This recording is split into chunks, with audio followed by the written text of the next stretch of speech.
el expresidente de la República, Andrés Manuel López Obrador, publicó también una carta, pues que también ha generado bastante polémica al hacer un llamado a la solidaridad, al apoyo de la política y de el gobierno de Claudia Sheinbaum.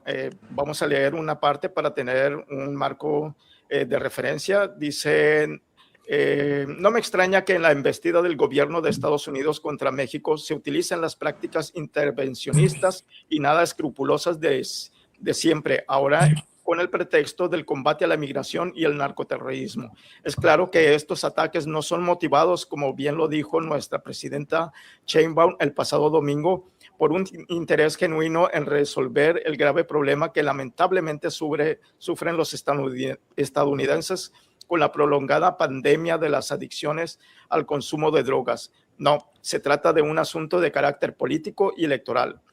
La carta dice: para ser más claros, algunos funcionarios de Estados Unidos están tramando debilitar a Morena y a fortalecer la oposición de la derecha en México con la idea de volver a disponer de un gobierno entreguista, corrupto, mafioso y cruel, y por lo mismo vulnerable, subordinado y fiel a sus designios intervencionistas. Además, confían en que podrán engañar de nuevo a muchos ciudadanos estadounidenses con las tácticas propagandísticas hitleriana de repetir y repetir mentiras con miras a las próximas elecciones de noviembre para seguir culpando a México de todos y cada uno de sus males.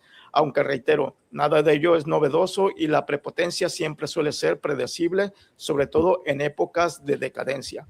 Pues bien, esta es parte de la carta que publicó ayer el expresidente de la República, Andrés Manuel López Obrador, y líder moral también de Morena, haciendo un llamado pues a la mesura y al final del intervencionismo por parte del gobierno de los Estados Unidos. Y pues la pregunta es si hay una defensa de la soberanía o en realidad esto se trata de una defensa a Morena.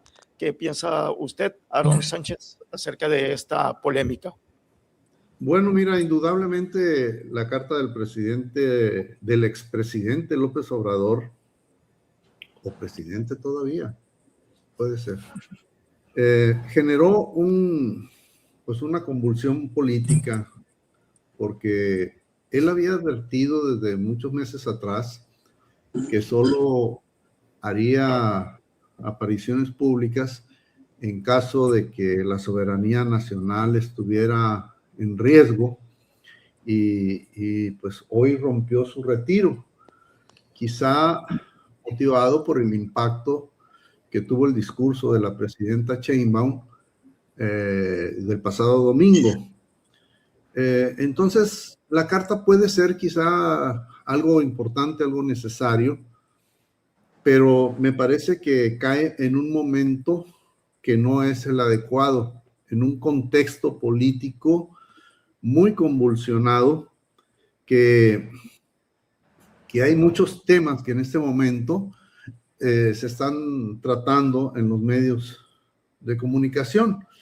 Está, por ejemplo, el reciente caso de los gobernadores de Tamaulipas y de Sonora, a quienes supuestamente se les retiró su visa para ingresar a Estados Unidos.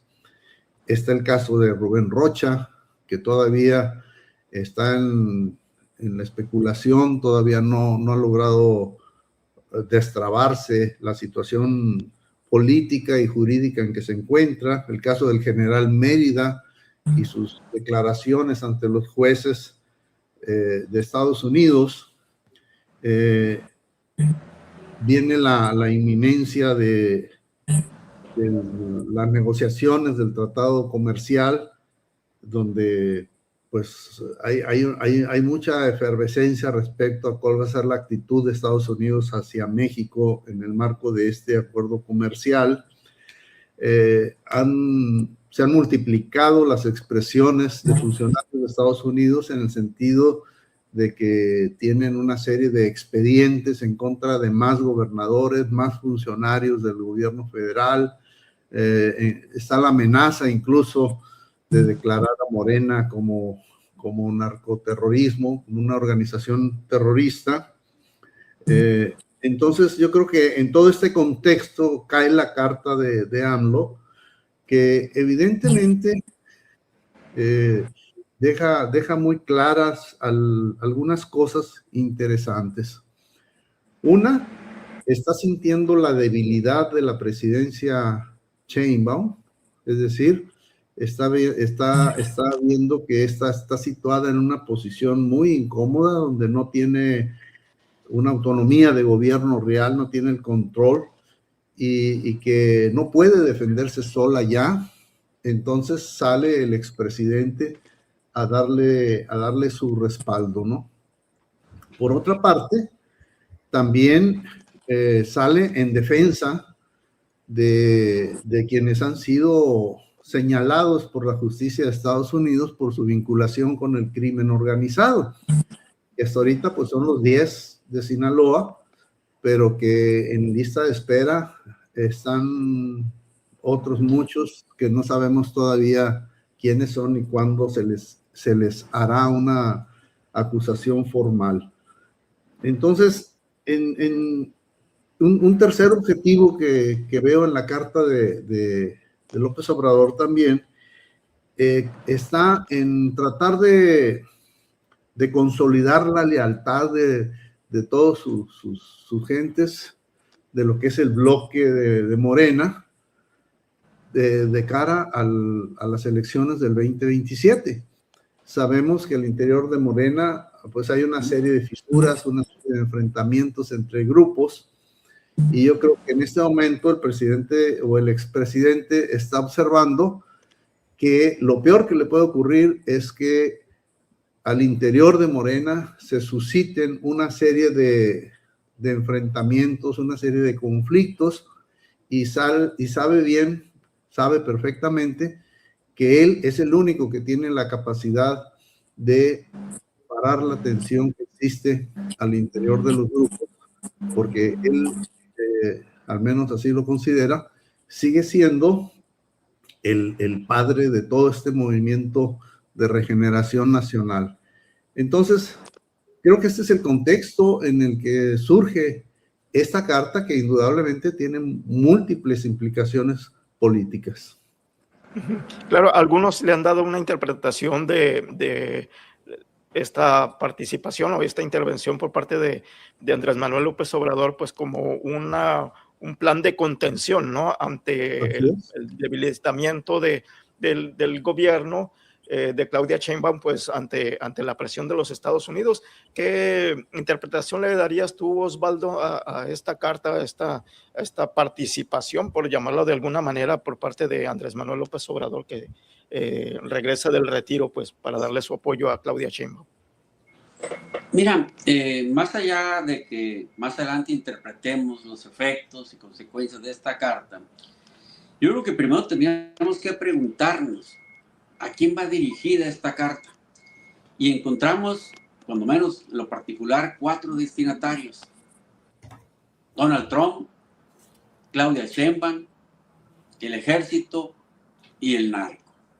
Y voy a tratar de explicar por qué esos son los 4 destinatarios a los cuales Andrés Manuel les envía esta carta.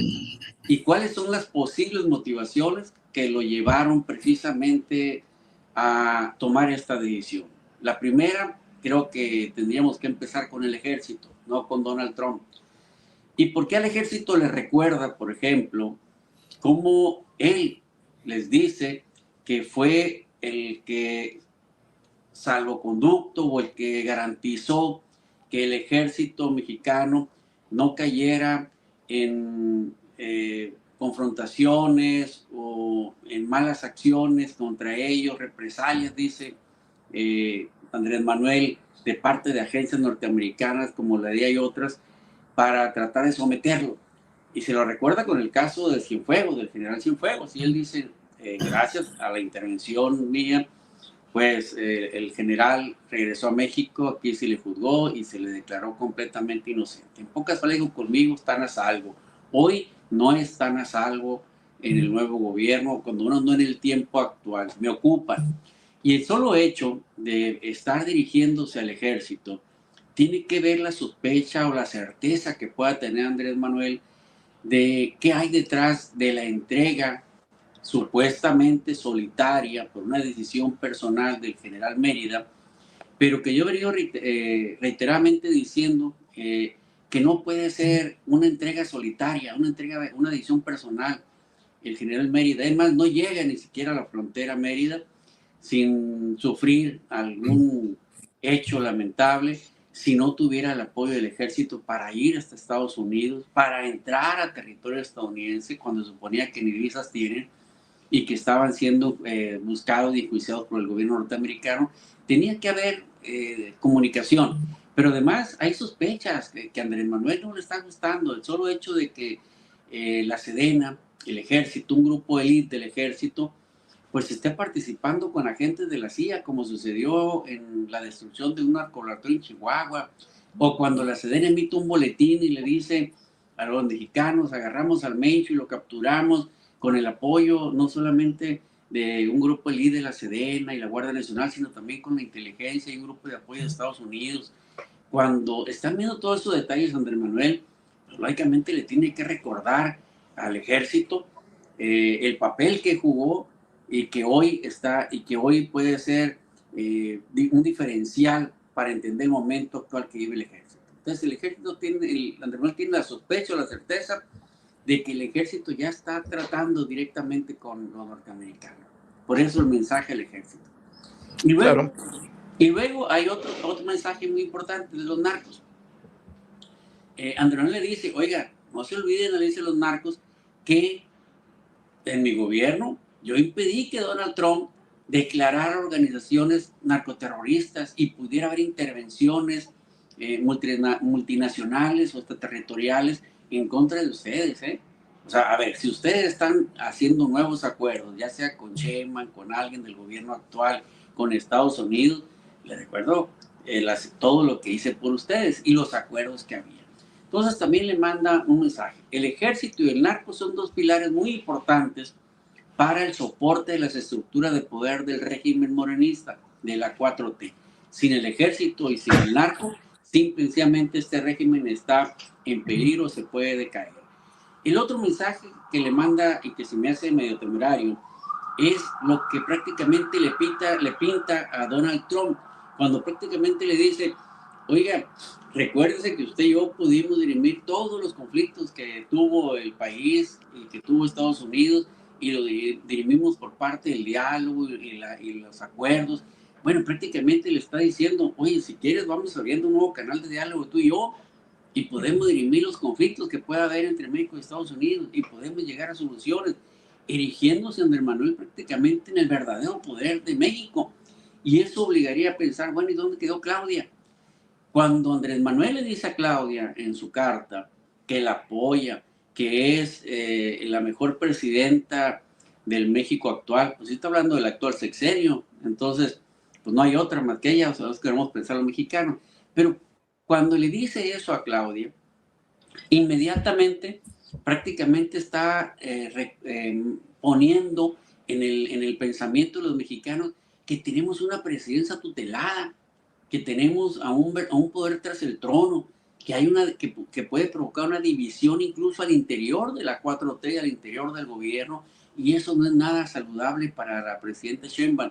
En el México revolucionario, desde que Calles intentó meterse al poder y que Lázaro Cárdenas lo desterró, lo mismo en la otra extremo, Carlos Salinas y Cedillo, y que Cedillo lo desterró, no habíamos conocido de un caso donde un expresidente salga tan rápido, y no me refiero a esta, me refiero a las veces pasadas que ha salido y ha dejado en entredicho que lo que hay en México ya no es un verdadero presidente o un presidencialismo, sino que hay una presidencia tutelada. Y eso yo creo que es más grave para Claudia que muchas otras cosas de los problemas que está enfrentando actualmente.